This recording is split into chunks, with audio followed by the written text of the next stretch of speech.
Hey guys, I am back. First of all, I hope you enjoyed that first mix, and I promised you an amazing interview today.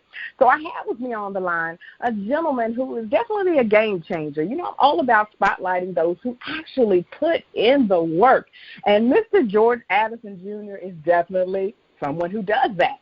So he's joining us to talk about his book, Moments in the Shadow of Greatness, Volume 1.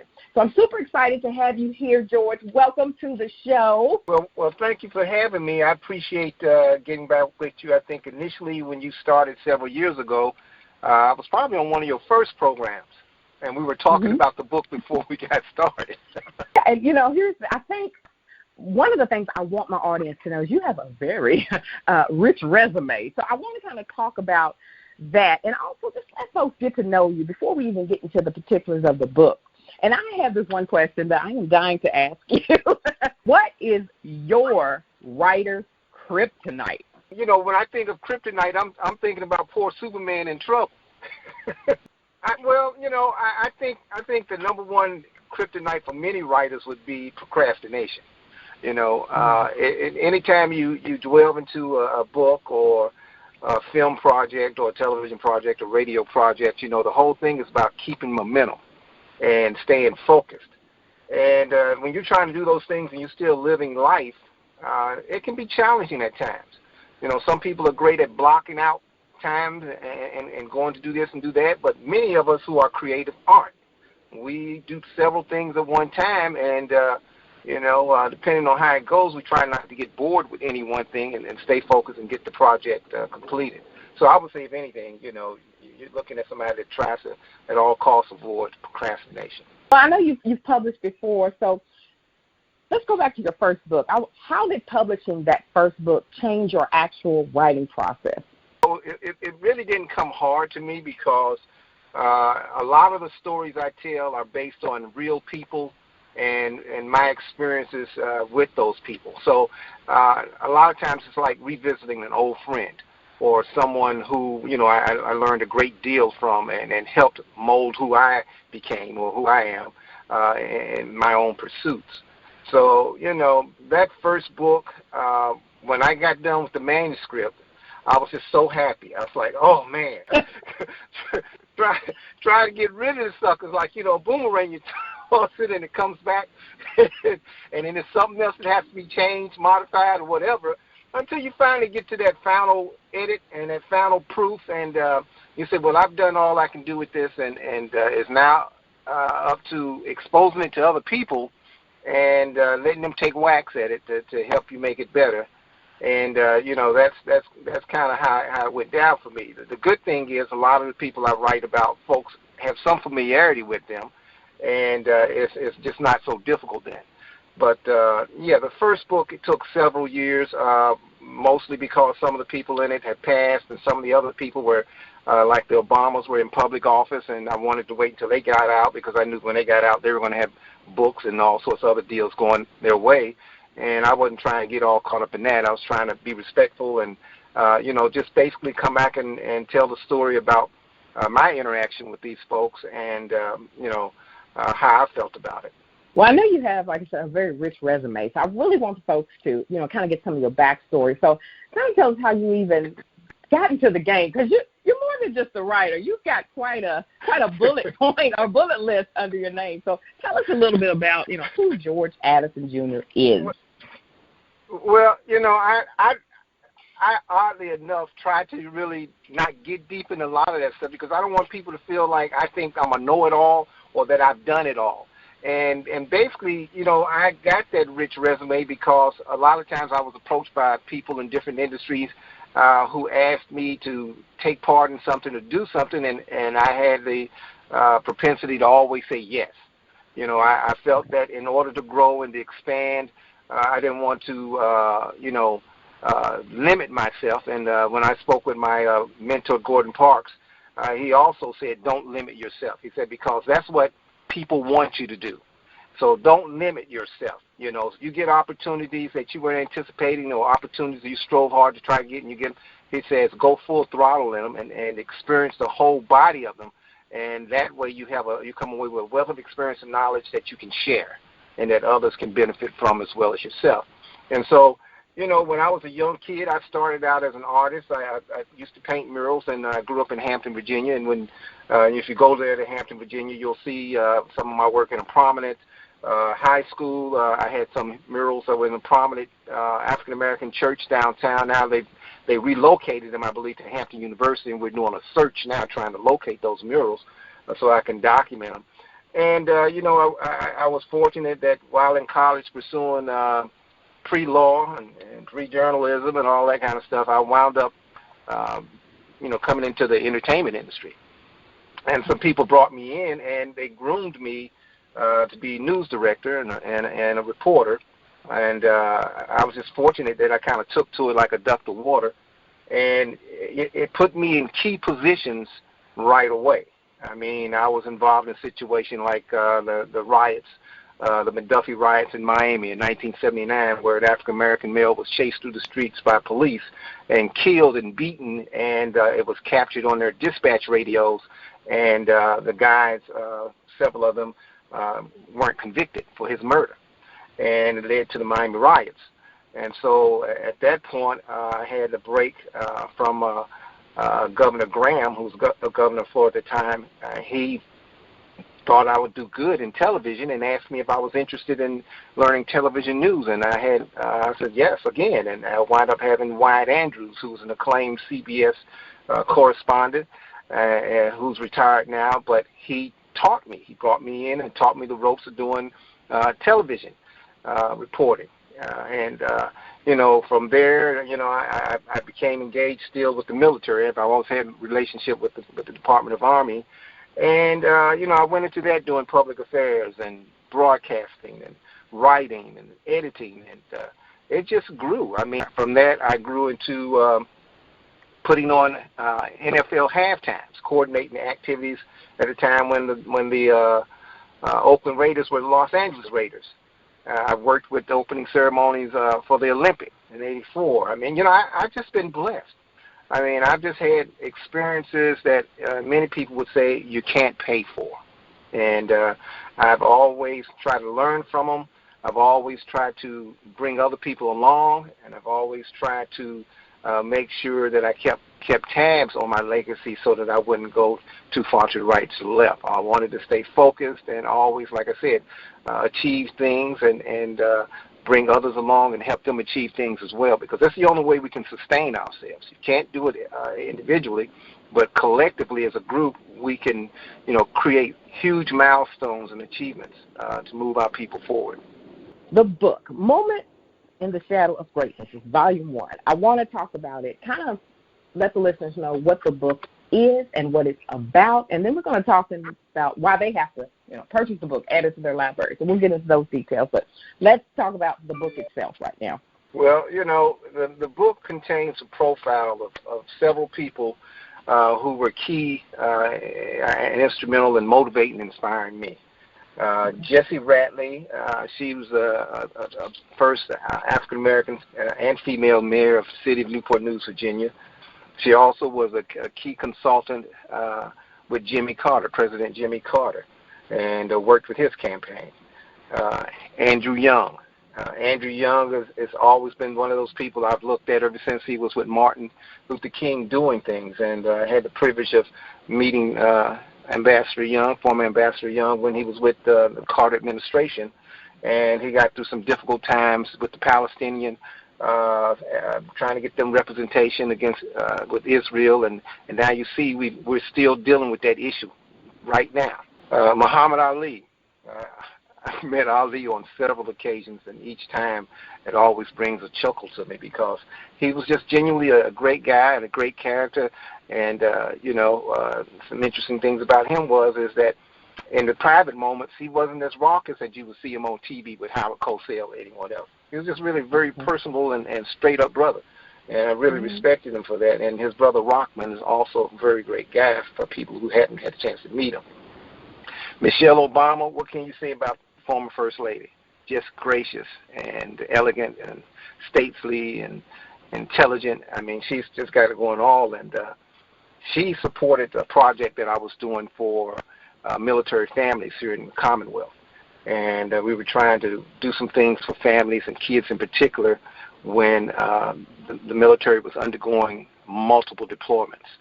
And it was really kind of her to take interest in what we were doing and support that effort. Then you've got Barack Obama, former President Barack Obama. This crew, I'm telling you, him and his wife, they are who you see on TV. They're just as genuine in person, and they have strong characters, they're personable, and they're sincere. And with my background, I've been exposed to tons of politicians, and I'm telling you, it was refreshing when I came across the two of them, and I couldn't wait to try to help them in whatever way I could because of the fact of their sincerity and their commitment to helping move our people along. And then finally, Gordon Parks. Gordon Parks was my mentor. He had thousands of us working and studying and learning the craft of photography and poetry and writing and film and just everything. He was my Renaissance guy, and he was part of that Renaissance in Harlem. So he was just a great individual and a very, very genteel man and a very nice man when it came to relating to people trying to break in the industry, trying to stay focused and trying to accomplish great things. And I just always thank him and respect him for him giving me time in his busy life and trying to teach me a few things. Why do you feel that it's important that everyone have a copy in their personal or professional library? Well, the goal was to try to inspire and to motivate people to move forward and do those things that they've always claimed they wanted to do for themselves, for their families, and for their communities. And there's a quote at the beginning of the book that basically says, success isn't just about what you accomplish in your life. It's about what you inspire others to do. And it's credited to Unknown. Well, I believe in that statement, and I've lived that statement. And, it doesn't necessarily bring you riches, but it does bring you a satisfaction in knowing that you're doing your part. And I think when I leave the planet, I would like people to know that, hey, George did his part to move us forward. And I just think that all of us have that obligation because we're actually connected by dominoes. There's no independent pieces or parts. What happens to one usually eventually affects the whole. And so I try to really get out here and do things that will not only just open doors for myself, like I said, but opportunities for others as well so that we can be stronger together versus trying to be strong individually. And I just think it's a good book to have, in your family library to remind you of some of the things that these folks done and how they impacted my life and, take some of those attributes and, apply them to your own life. Like, for instance, there's the 3P principle, which is preparation, patience, and persistence. And if you can apply those principles to your daily work ethic, there's not much you really can't accomplish while you're down here trying to do things. And so, it's little insights like that I was able to glean over the years from working with so many people and being exposed to so many great talents that wanted me to bring this so that people would have it to share. Right now, we're involved in a process of providing or donating copies of this book to juveniles at juvenile facilities and adults at adult male and female correctional facilities as a tool of inspiration. And so we're forming collaborations with organizations that send books to prisoners, on a daily basis across this country, and trying to put that spark in people's lives to where they don't feel like that's the end of the road, that there's nothing else for them. Because I know that Malcolm, Martin, Gandhi, Mandela, many people were incarcerated at some point in their life, and it was through the solace of books and writing that they were able to renew themselves, refocus themselves, and inspire nations of people to follow them. And so I think by not forgetting that these people are locked up physically, but helping them find a way to free themselves mentally and to pursue a better life and outcome when they're out, it's something that, we all should care about and be concerned about. Well, let's tell folks how they can get the book. I always call this my shameless plug time. And I mean, there is no shame in plugging every outlet or event that's coming up because the consumer, the listener, has to know how to buy the book, get in touch with you, and follow and support. So this is your shameless plug time. Take it away. Well, I'm really pleased to say that the book is out there in a lot of venues. I mean, you can go to Amazon, you can go to Books A Million, Barnes and Noble, Target. Yesterday I got word that Books and Books in Miami has the book available for them, and what's important about that is they're associated with the Miami Book Fair, which is one of the premier and largest book festivals in the country. Great legacy, great history. I'm a big fan of theirs, and so I would say that if you don't see it in your local bookshop, you can always ask the owner to order it for you. They can go online, they can order it, look it up by its ISBN number, and bring copies. Also, we have a merchandise website, which I think you've been linking quite a bit for us. It's a B Network Media Group merchandise store, and people can order the book in bulk. So if they want to give it to schools or cultural organizations or historical organizations, they can do that. And, we try to make it a very good price for them to get at least 30 copies at a time. If they want more than that, then they can get in touch with me or get in touch with you, and I can give them access to where they can get up to 150. I think we got 150, 250, maybe 500 copies in a whop. And so they might want to get together with a couple of other organizations and pool their resources and then get those books, and we could tie read-ins around them and other things. They also can think about doing it, using them as a fundraiser. So whatever way they want to contact me, they can do so by going through you, or they can email us direct at btv10@yahoo.com, and that's like B like Bumblebee. So that's BEE, TV like television, the number 10 at yahoo.com. So I just look forward to it doing well. We're trying to move at least 1,000 books in each state, and in each state where there's a correctional facility for juveniles or adults, we want to try to make an impact there. And it's gonna take a little time, because we're looking ultimately to donate 50,000 copies of this book. And so anybody that's interested in helping us pursue that option, they can go to GoFundMe page, Encouraging Words Through Stories, and they'll see the book and they can donate there, or like I say, they can go ahead and purchase copies or do both to help us move both of these things forward. You guys, I always ask you not only to support by whether it's purchasing a product or sewing into a brand, but also by amplifying what you see on social media and activities and events. So I'm going to make sure that I place all these links on my social media, on our website, and you guys will be able to, do your part, because we're in this together. But before we end this interview, I have a question, and this is how I'm going to take us out, because you've dropped a lot of nuggets of wisdom. But I want to know, as a writer, what would you choose as your mascot or spirit animal? I'd have to go with bull. I'm Taurus. Oh, okay. Go out that way. All right. Well, you heard it here, guys. The bull, I like that. Powerful. That means you're making a change, you're charging into a situation. And on that note, you guys, I got to get you into this next mix. So what I want to do is I want to thank you, George, for hanging out with me for these moments. We got to have you back, though, so we can talk more about the book, okay? And I want to thank you, too, because, you do a lot for people. You connect. You do a lot of the stuff that I just talked about, that I preach about.